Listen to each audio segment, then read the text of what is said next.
If there is a ground zero in this recession, it's the shopping mall. Do I feel scared? Yeah. Even before real trouble began elsewhere, economists were saying the mall is dead. They were the ultimate shopper's paradise, the cornerstone of every suburb. Now the bloom is off those retail roses. This is where I spent my childhood, and now it's gone to rack and ruin. Like ghost towns in the Old West, plazas are empty and echoing now. But are mall developers crying in their fountains? Not a bit of it. Is that great or what? They're packing up their dream palaces and heading east. Shopping malls want more and more consumers. I'm Anne-Marie McDonald. On this Doc Zone, a trip inside monuments to conspicuous consumption. Malls are us. Is something missing in your life? Maybe it's time to head to the mall. The North American Suburban Shopping Center was created to embody the best that life can offer. The mall replaced the town square as the place to meet. It became central to how we spent time and what we dreamed of. But the places we thought would live forever may be part of a dying breed. The story of the traditional American mall is now a tale of parched fountains, vacant food courts, and changing tastes. There's a deep emotional connection between individuals and their malls. But malls are built for profit and designed to entice. All over the world, the seductive power of the mall is just beginning to emerge. I never dreamed that we would be building all over the planet. Mall makers claim they are building 21st century monuments for emerging economies, where abundance will replace poverty and dust. Malls offer the promise of something better. But as shopping centers spread globally, do they promote the good life or just rampant consumerism?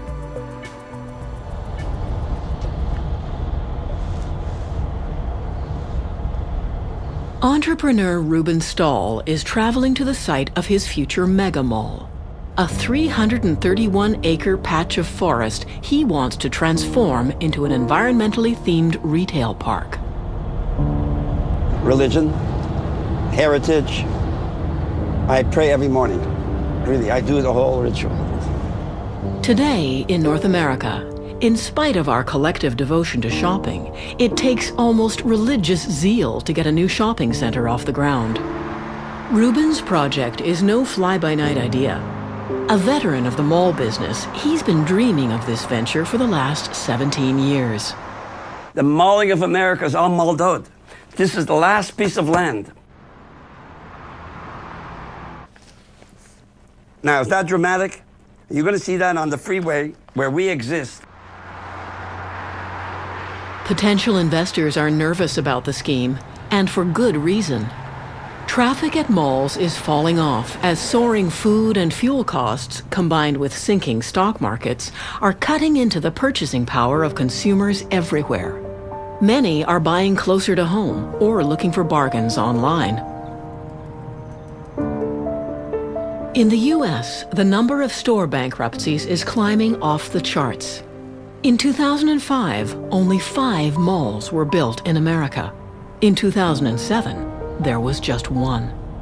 Headwinds from the U.S. are sending dark clouds over Canadian consumers and retailers alike. Consumer confidence is at its lowest point since 1995. Anyways, we'll see what happens.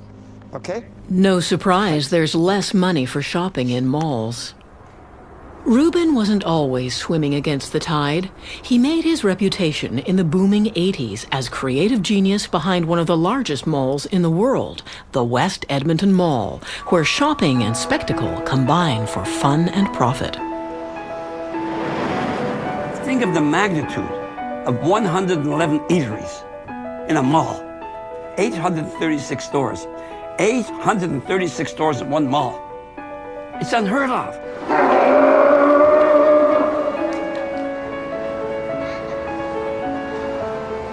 And nobody even had a merry-go-round in the mall. I mean, the closest thing to having any amenity was a bubblegum machine. But there was no end to what we wanted to do. To keep them in the mall for as long as we can. The longer they stay, now we're getting into business, the more they spend. Because the end result is shopping. The public's infatuation with enclosed malls first began to wane in the 1990s. Discount shops, factory outlet stores, and more recently, stylish open-air plazas have taken a huge chunk out of profits. Today, hundreds of traditional shopping centers are gasping for life. Randall Park was the world's biggest mall in 1976. Now, it's dead. Malls like this dot the American landscape, drawing mourners like Pete Blackbird and his friends, self-described retail historians. When Pete was only 11 years old, he walked into a mall that was heading fast into bankruptcy.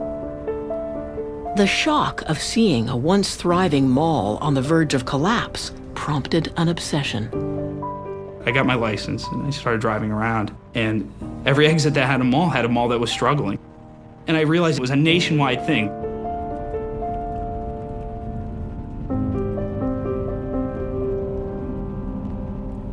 When you first get there, there's this once powerful structure, and you're standing there and you feel this big, and I think that's the way you were supposed to feel when it was working, and you still feel that way. To me, it beckons. It's this thing that I have to go up and peer into the windows. I have to get inside.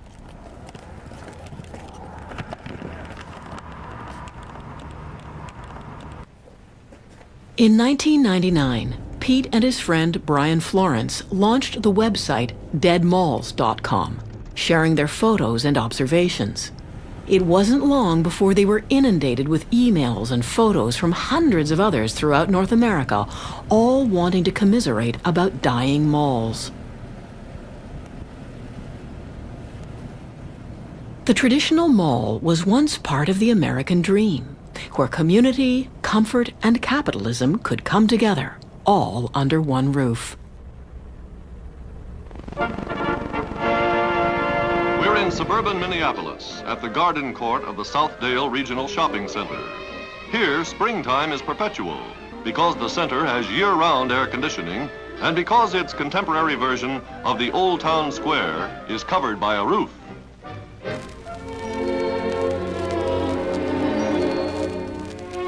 The man credited with inventing the enclosed shopping mall was a fervent socialist and utopian thinker. Victor Gruen, an architect and refugee from Nazi-occupied Austria, missed the cafes and boulevards of his beloved Europe. He imagined malls as centers of communal life in soulless American suburbs, where the pursuit of happiness would be number one, and even the problem of parking could be solved.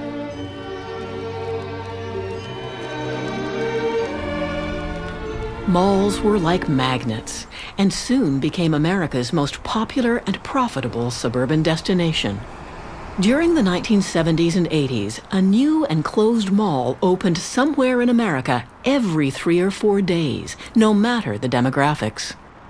Frenzied shoppers couldn't get enough of the mall, breaking down doors to scramble for bargains.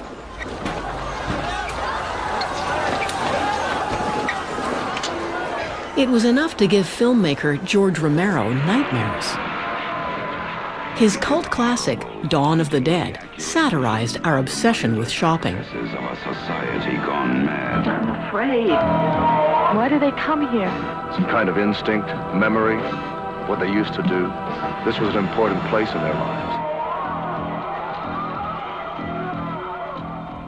Ironically, John Jurdy, one of the world's most renowned mall architects, hates shopping, but he thinks malls serve a higher purpose. America, strangely, is a very lonely place. Look up and down the streets. There's nobody there. I grew up as a very lonely kid. No brothers and sisters, uncles and aunts, and moved around the country very often and didn't really establish much of a community life, from that loneliness, and my interest in architecture. And I said, well, I want to do something for lonely people. So I said, I'll go do shopping centers. After conquering the suburbs, Jour set his sights on America's dying downtowns. He believed the mall could work its magic by drawing people back to blighted inner cities. These malls are more like a park. You come, you know, you can bring the kids and you're still in the sun and... Yeah. I'll travel for a good store. I like the different colors and the layout's totally different. It's gotta have some originality in it. I wanna go check out those shirts. A mall may not look much like a church, but social critic and professor of religion John Paul believes the similarities are striking. Malls pick up vestiges of religious symbolism. Water is used in almost every mall to help one go with the flow of shopping. There are fountains, waterfalls, streams, little water flowerets, all designed to communicate the religious symbolism of water, which is purification. Mall designers ingeniously integrate this profound symbol. I mean, we're made of water. We need water. We can't live without it.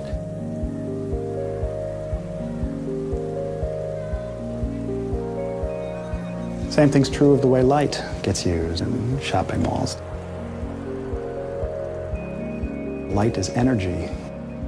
And so at the center of most malls, there will be a skylight that has really bright, intense light that communicates that this is some special place that's set apart. They tend to have high ceilings in ways that evoke the experience of many churches that make people feel small.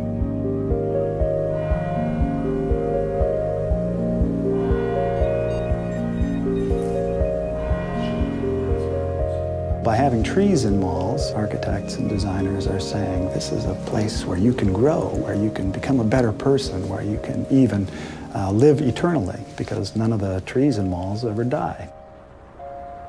So the promise is that we can be safe, we can gain a sense of transcendence beyond our fragility. But at some point you have to ask, where are the limits to that? And is life really abundant at a deep level if we're just accumulating stuff? Malls hold out the promise of a safe, secure environment, but there are tight controls. In most malls, like this one in Paris, not everyone is welcome. I'm nul. Oui, allez-y. 101 pour 103. S'il peut nettoyer les tags, hein, il faut qu'il les nettoie. S'il ne les nettoie pas, on appelle la police directe. Hein. Ok. Oh. Allô. Remonte par là. Allez. Remonte. Qui ça? Remonte.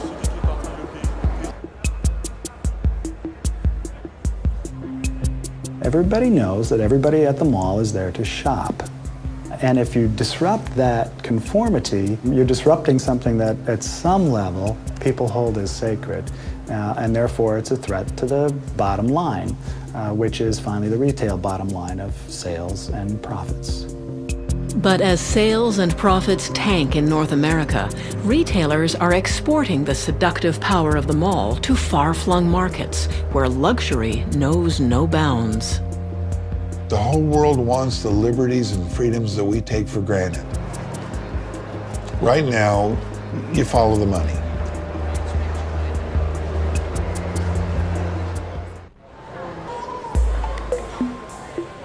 From the Middle East to Eastern Europe and Asia, the shopping mall is booming.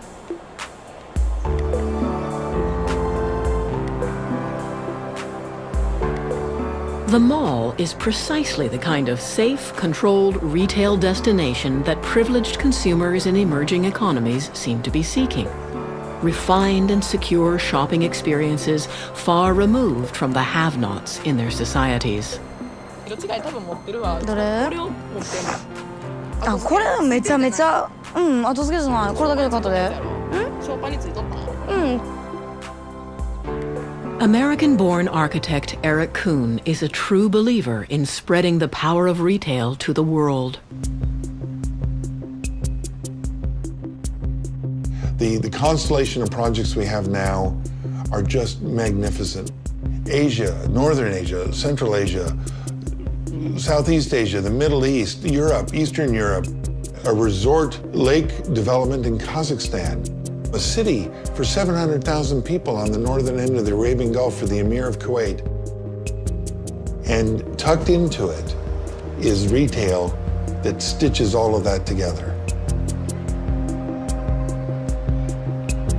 These are projects where people are asking the questions that maybe only monarchs and the church and the aristocracy used to ask. How do you capture the ethos of a culture and represent that in the very cities that we live in? And we feel we're part of that today. I grew up in Texas on Air Force bases scattered all over America. We lived in something like 11 cities before I was 12 years old. When Dad got out of the Air Force, we kind of dropped down into the poverty level of living. And, you know, when you're making do with secondhand clothes from the Salvation Army store, that kind of alters your perception of the world.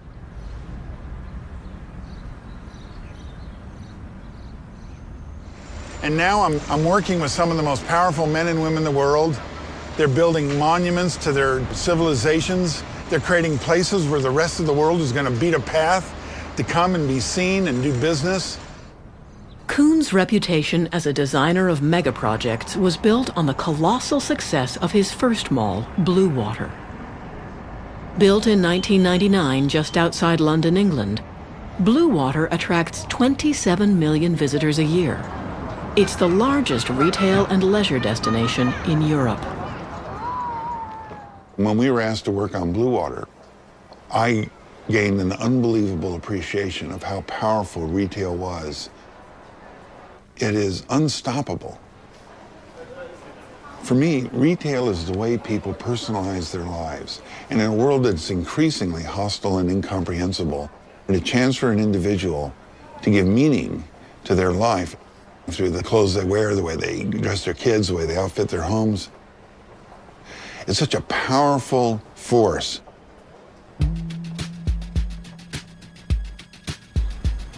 Kuhn took what he learned at Blue Water and brought it to Dubai, an entire city devoted to tourism, leisure, and the luxury shopper. The luxury customers have such an elevated and enlightened sense of the world as a place to visit and a place to shop. And what impressed us just in the decade we've been working here is how Dubai continues to service that super elite shopper and premium brand. Paul Gaultier, we had Christian Lacroix, we had Christian Dior, and we had Fendi. Brilliant. In the haute couture kind of like, So this all add, of course, like, to the reputation of Dubai as attracting like world-class luxury events. Elite visitors to Dubai, representing over 200 nationalities, seek out Kuhn's Bergman Gardens, which has one of the highest concentrations of luxury brands in the world.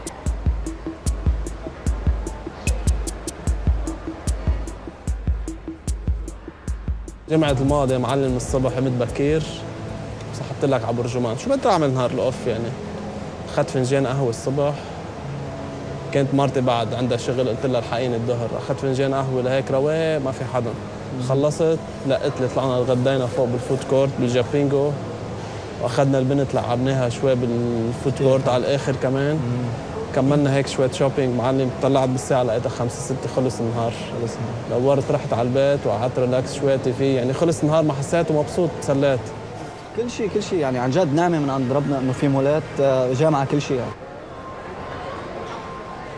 Dubai, there are more than 200 different nationalities. One time somebody asked me, what is the profile of your customer? I said, the only profile of my customer is a deep pocket, like, and a good taste, like, of good shopping, Such success has landed Kuhn an even more ambitious contract. The new Dubai International Financial Center, a retail office and leisure mixed-use project, will be larger than 370 football fields stitched together. You can see the scale of this project, and all of the future of Dubai is on an axis with the mall and the arcades that we're planning. This is the biggest experiment in the world today when it comes to retail, because it's all connected under one roof. Each one of 20 buildings is currently slated to be built here over the next 3 years that'll create a population, a working population here of nearly 60,000 people a day. But what stitches it into one cohesive whole is a collection of over 1 million square feet of retail and restaurants, cafes and service bureaus that make this a fully integrated city center. Normally, such vast retail developments would evolve over decades, but here they seem to appear almost overnight. A ready supply of cheap migrant construction workers from all over Southeast Asia is fueling an unprecedented building boom. There's a great incentive for developers when the average construction wage is only 45 cents an hour. And when commercial developers foot the bill for urban renewal, the public purse is spared. I just am in disbelief that we have this opportunity. I can't believe it. Do you ever feel scared? Scared, my God. Do I feel scared? Yeah. You can't do new things without fear being part of the mix. You know, I mean, Einstein made that famous comment that if we knew what we were doing, we wouldn't call it research. This is just continuing a tradition of aggressive belief and passionate belief about the future that Dubai, in our time, has picked up that baton and carrying it. And it'll pass the baton to Kazakhstan, which is next, and then on to India, and then on to China. This is going to continue to go forever and ever.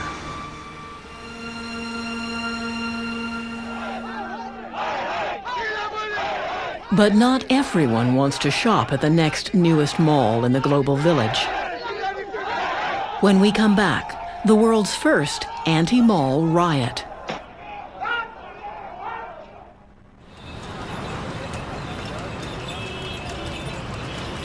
Thousands of miles from the mall's birthplace in America, the shopping center is finding a new home. Only 10 years ago, India had no malls. But relaxed trade barriers have cleared the way for multinational brands to set up their stalls. Shopping centers are being created at a pace unmatched anywhere, anytime in history. All in pursuit of a new generation of shopping devotees. In homes and shops across India, a great debate about malls has been unleashed, often pitting young people's values against those of their parents. Matter is, I'm not criticizing the mall. I'm not saying you don't come to malls. You come to malls, it's a nice place. But you want me to come here every time, as you are forcing me to come to the malls. I feel little uncomfortable because it's limited to only one layer of the society of our country. I will definitely feel uncomfortable when I have to travel outside in the sunlight. There's so much of heat, you sweat all the day. आप अच्छी सी shirt पहन के बाहर निकलते हो and the moment you want to reach to a nice place, वो सारी sweat में खराब हो जाती है. That is why the malls are made ना central air conditioned. Central air conditioned. एक बात सुनो बेटे. See, one should see what I prefer. One should remain with the nature. One should live with the nature. Okay. One should go with the nature. Right. I don't know why you are running after this air condition and all, and in the house also. Then again you ask for this air condition. I have come from the mall. I need AC in the house. Suppose I can't afford. Tell me. While the new malls may offer creature comforts like air conditioning, 80% of the 12 million shops in India are small family businesses that have cultivated customers over decades. Labor activist Amarjit Kaur says the international retailers descending on India are in for a fight. Everybody wants to go to a shopping mall for one time, for enjoyment and searching the rates and items and quality, whatever. Yeah. Then came back to us. Good. Our prices are reasonable, our quality is best, Indian material is good, it's no doubt. Variety का competition करिए और जो हम customer को facility देते हैं, जो हम वैरायटी के अंदर कस्टमर को गारंटी देते हैं, क्या माल वाला गारंटी देता है, कभी गारंटी नहीं देता। ये इम्पोर्टेंट है। हाँ जी, एक चीज माल से आप परचेज करके आएंगे, दूसरे जगह वो रिटर्न नहीं करेगा, एडजस्टमेंट नहीं करेगा। These shops do have quite a chunk of clientele. And shopping malls want more and more clientele, consumers. So they think that these shops must go. Otherwise, why they are having shopping mall? They are having shopping mall for more profits, more incomes. In 2006, government officials in New Delhi began a campaign to close down 40,000 traditional businesses. They claimed these shops were illegal and at the root of urban chaos. But most of these shops were established 30, 40, or even 50 years ago, providing generations with jobs and stability. The many ma and pop stores are the backbone of India's middle class. Over several months, 13,000 shops were padlocked or demolished, though most had dutifully paid taxes for generations. We are not this Western culture, we cannot tolerate it. This is Western style. These politicians are taking the money from the malls peoples and they want to set every shopkeeper will go there. How anybody will buy so expensive shops? Yeah. Shopkeepers and their customers took to the streets. The world's first anti-mall demonstrations resulted in riots that paralyzed the city for days.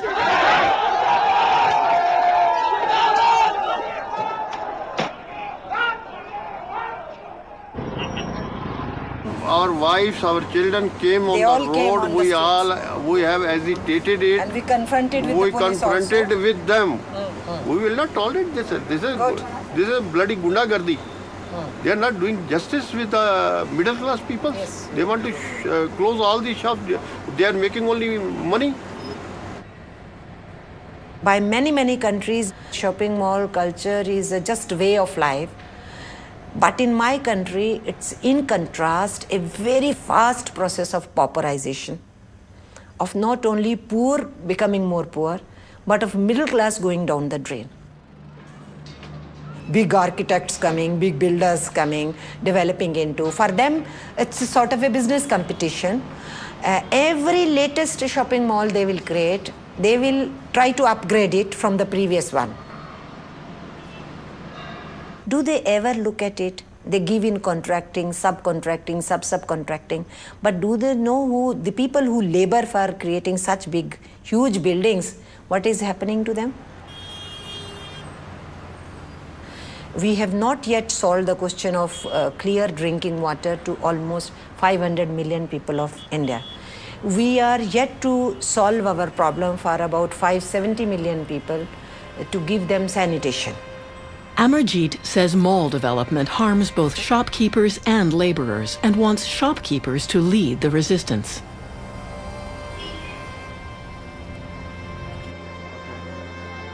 People learning very fast that they have to organize, they have to struggle.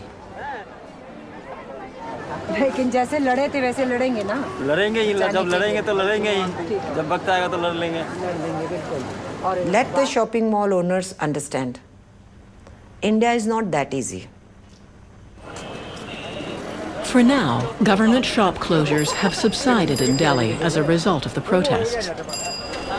But no one believes the fight is over. In spite of mass discontent and even violence, the mauling of India is plowing forward. Wealthy South Asians long for the goods that Western countries already have. But as malls boom in densely populated third world countries, there's growing concern over the environmental toll.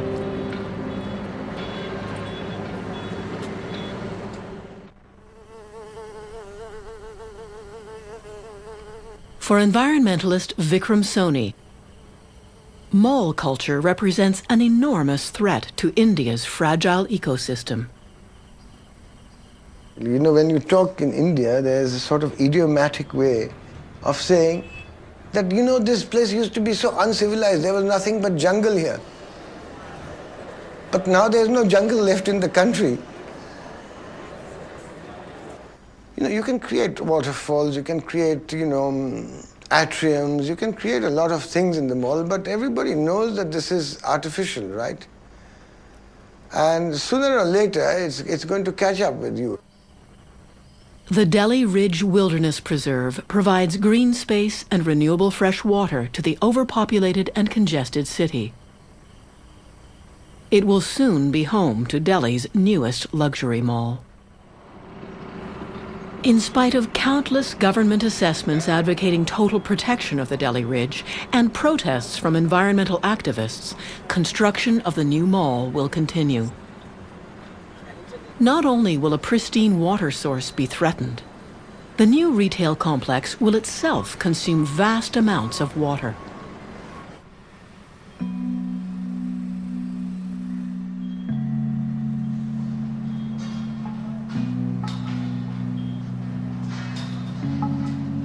We cannot continue to think that this dynamism is now a constructive force. It's become a very destructive force in the planet.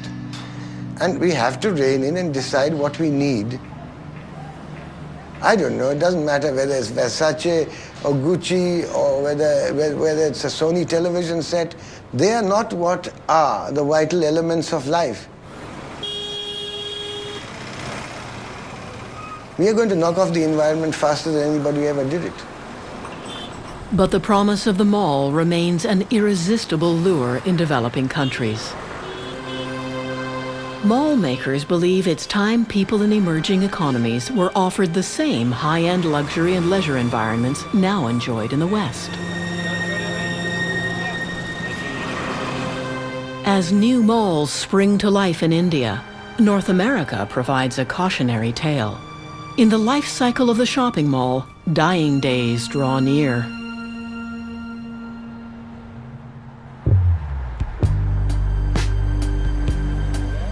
Not that long ago, malls embodied middle-class aspirations of security and continuous prosperity.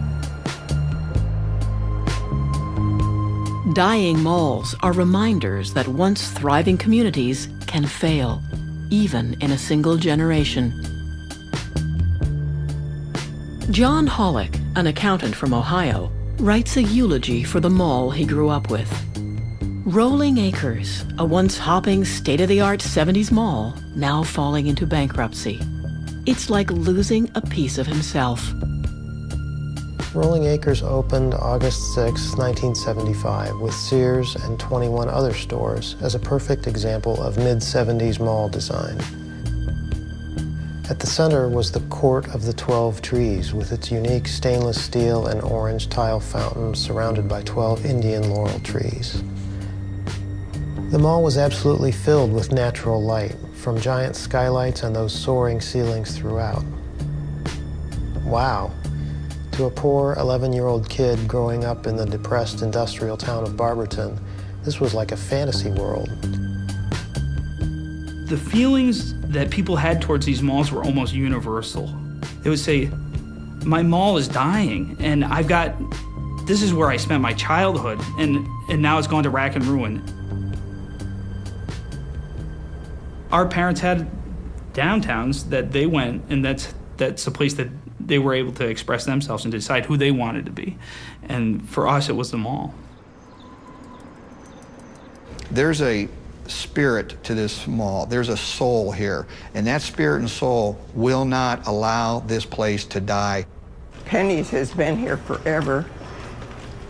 I am so happy. Right next to them was a bank also. I forget the name of those banks. We have little people here, and it's the tenants, it's the people running the little restaurants. It's all a bunch of little people who are keeping a big dream alive.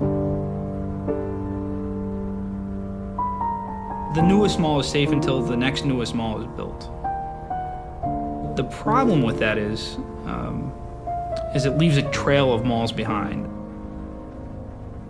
People that came from Barberton and Norton, what are they going to do? Well, we will be lost with something if this mall closes.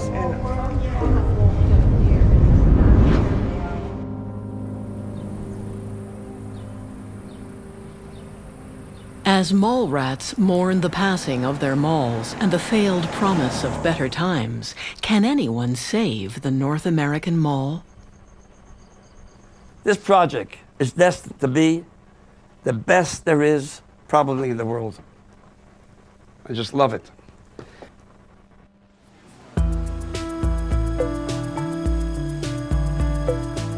Is there any way to breathe new life into the North American mall? Canadian mall maker Ruben Stahl thinks he's found the answer. Combine shopping with going green. 30 years after creating the West Edmonton Mall, Ruben Stahl is set to launch his newest creation, the largest environmentally themed retail project in the world. 14 million feet, 331 acres. It's the first environmentally sensitive project, not only in North America, probably the world of this magnitude. Ruben has faith that the mega mall will be a draw for millions of people. Big spenders seeking serenity in an eco-friendly spa and shopping paradise. Green. In other words, it's green. Lac Mirabel describes itself as a state-of-the-art retail shopping complex constructed in harmony with its surroundings. The land is considered environmentally sensitive, and it's taken years for Ruben and his partners to satisfy stringent development requirements.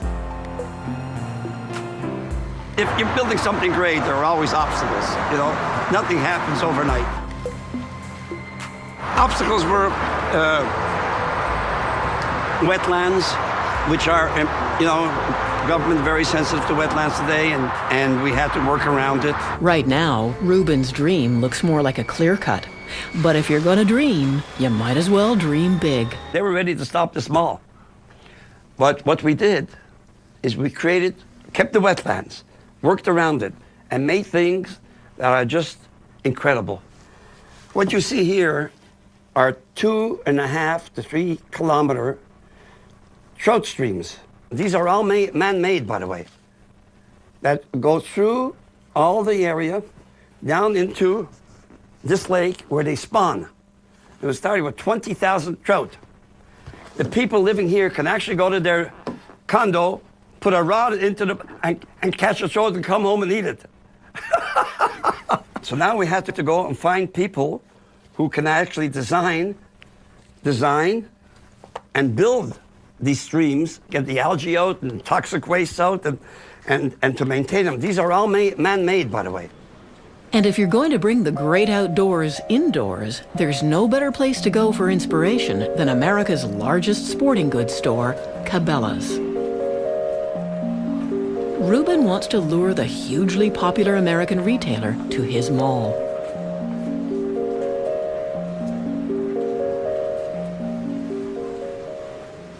Tell you what, with this outfit, you can get lost in the forest.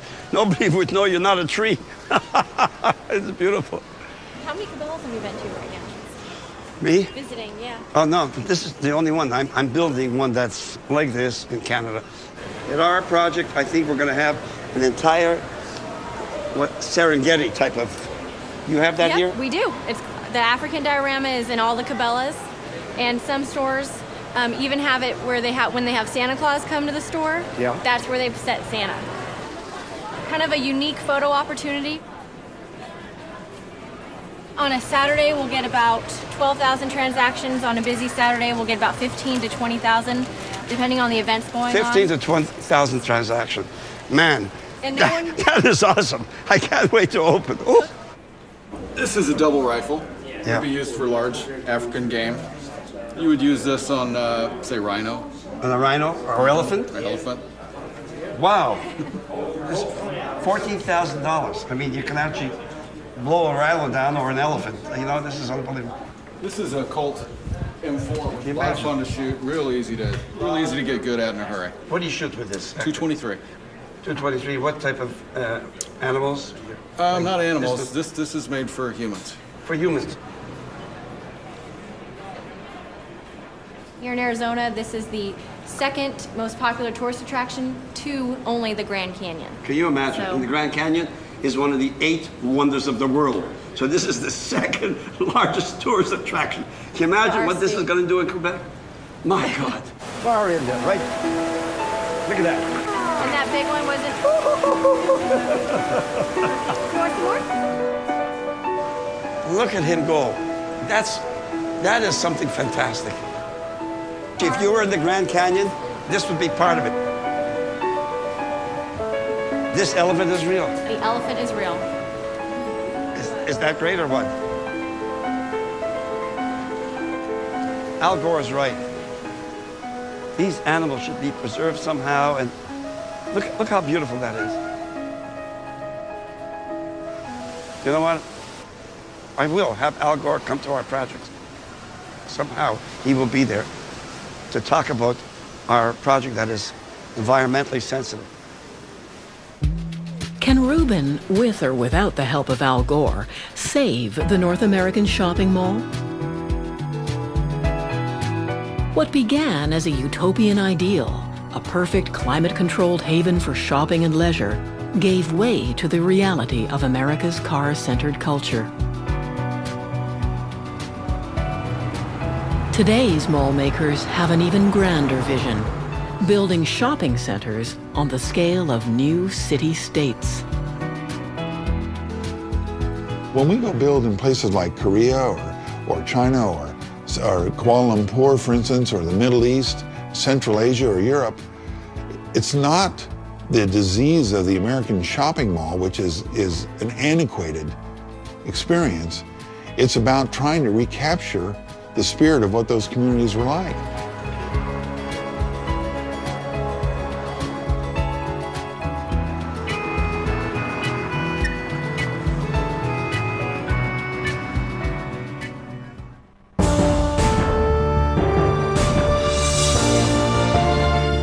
Come on, man! He walks the walk.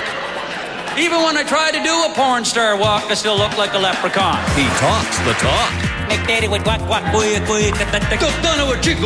Perhaps I'm telling you too much, am I? And this fall, he's got a brand new series on CBC. There seems to be a connection here, right? So we're bringing you some of his classics, you know, to get you in the mood. Why, thank you. Ron James, Quest for the West, Friday at 8 on CBC. Smile and say millions. On the next Wild Roses. You need to get in bed with someone with experience. A secret partner, an unusual alliance. David! Could change everything. You never really know who your friends are. Or your enemies. Wild Roses, Friday at 9 on CBC. The world's best hit the court.